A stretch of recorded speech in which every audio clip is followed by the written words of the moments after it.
योग में आपत्तियों तथा रुकावटों का वर्णन। सूत जी बोले, हे ऋषियों, योग साधन में सर्वप्रथम आलस्य नाम की आपत्ति आती है। दूसरी व्याधि पीड़ा, प्रमाद, संशय, चित्त की चंचलता, दर्शन में अश्रद्धा, भ्रांति, 3 प्रकार के दुख, दुर्मनस्थता, अयोग्य विषयों में योग्यता होना, ये 10 प्रकार की बाधाएं मुनि लोगों को बताई हैं। आलस्य का कारण तो शरीर का मोटा हो जाना तथा चित्त का योग में न लगना होता है। व्याधि धातु की विषमता से 2 प्रकार की होती है, एक कर्म के द्वारा होने वाली तथा दूसरी दोषों के द्वारा होने वाली।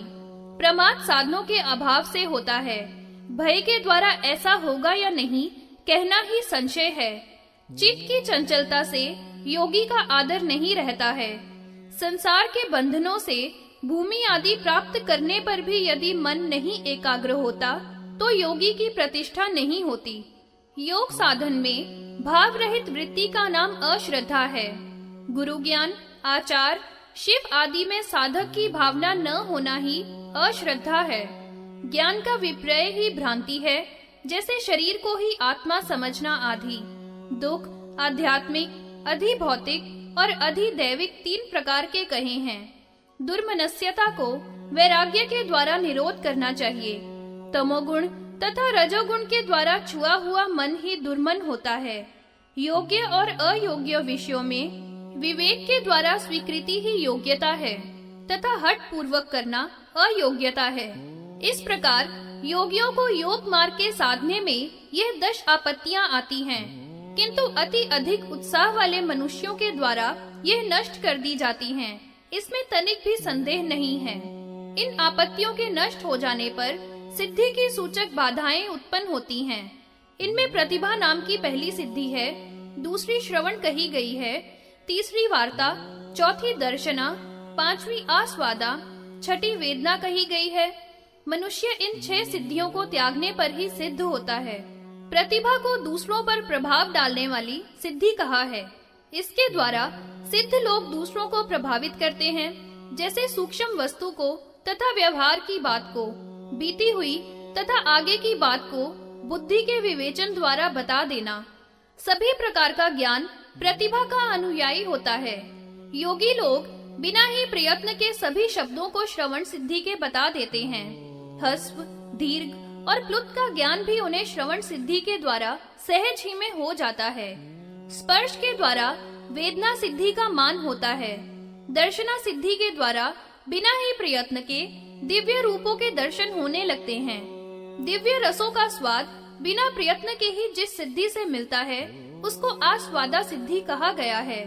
तन्मात्रा के द्वारा दिव्य गंधों का बिना ही प्रयत्न के आभास कराने वाली सिद्धि वार्ता है। इस संसार में औपसर्गिक आदि 64 प्रकार के गुण कहे हैं, परंतु योगी को आत्म कामना के लिए इन्हें सर्वथा त्याग कर देना चाहिए। इन गुणों के पिशाच, पार्थिव, राक्षस, याक्ष, गांधर्व, इंद्र, व्योमात्मक, प्रजापत्य, अहंकार, ब्रह्मा आदि नाम बताए हैं। इनमें आदि को 8 रूपों वाला, दूसरे को 16 रूपों वाला बताया है। इसी प्रकार तीसरे को 24, चौथे को 32, 5वें को 40 भूत मात्रा का बताया है। 64 गुणों से युक्त ब्रह्मा गुण होता है। औपसर्गिक आदि गुणों का त्याग करके लोक में ही गुणों को देखकर योगी को योग में तत्पर रहना चाहिए।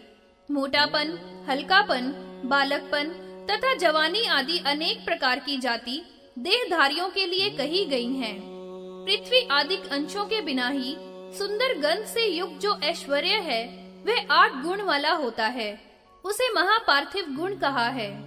जल में रहता हुआ भी भूमि पर निकल आना, इच्छा शक्ति के द्वारा संपूर्ण समुद्र को भी पीने की सामर्थ्य रखना, संसार में जो देखने की इच्छा हो उसे जल में देख लेना, जो भी वस्तु हो उन्हें कामना के द्वारा ही भोगने की इच्छा से ही भोग लेना, बिना बर्तन के ही हाथ पर जल को पिंड के समान रख लेना, शरीर से अग्नि की लौ निकलते रहने पर भी जलने का भय न होना, शरीर का घाव रहित रहना आदि 16 प्रकार के ऐश्वर्य कहे हैं।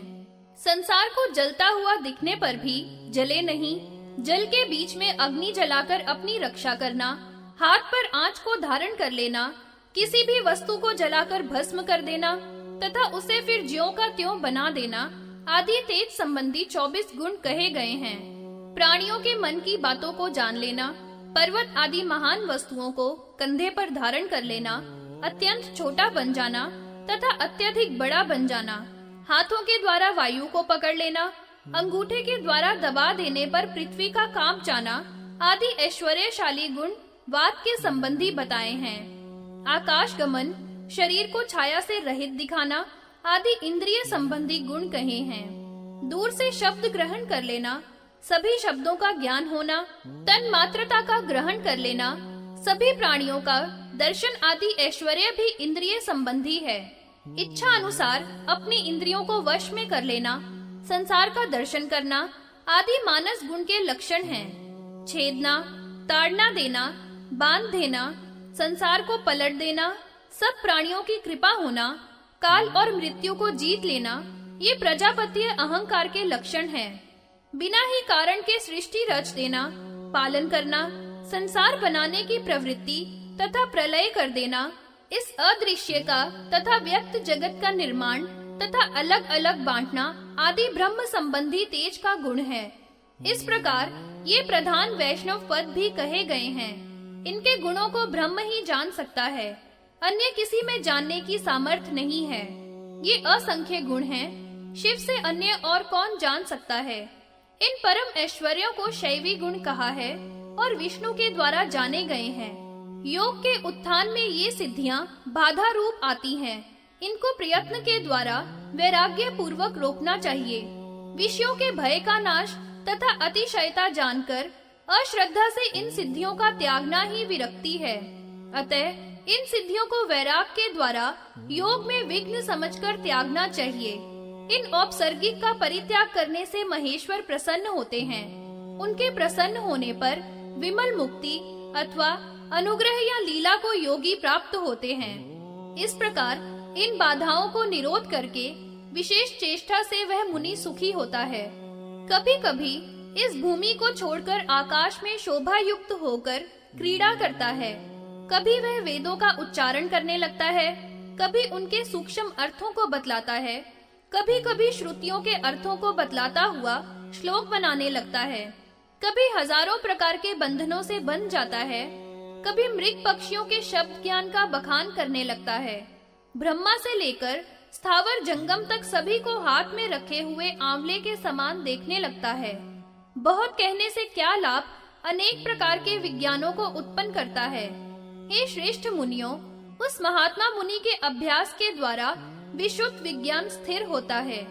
वह योग में लगा हुआ सभी तेजधारी रूपों को देखता है, अनेक प्रकार के देवताओं के प्रतिबिंब और हजारों विमानों को देखता है। वह योगी ब्रह्मा, विष्णु, इंद्र, अग्नि, वरुण, आदिक, ग्रह, नक्षत्र, तारे, अनेकों हजारों भुवन, पाताल, तलों की संख्या आदि को समाधि में बैठा हुआ आत्म विद्या के दीपक के प्रकाश से स्वस्थ चित्त से अचल होकर देखता है। भगवान की कृपा रूपी अमृत से भरे हुए सत्व के पात्र को देखता है तथा अपने हृदय के अंधकार को हटाकर वह पुरुष अपनी आत्मा में ही ईश्वर को देखता है। भगवान की कृपा से धर्म, ऐश्वर्य, ज्ञान, वैराग्य, अपवर्ग प्राप्त होती है। इसमें अन्य विचार नहीं करना चाहिए। 10,000 वर्ष 1000 बार बीत जाएं, तो भी उनकी कृपा के विस्तार को नहीं कहा जा सकता। हे मुनीश्वरों, पाशुपत योग में स्थित योगी की महिमा बड़ी अपार है।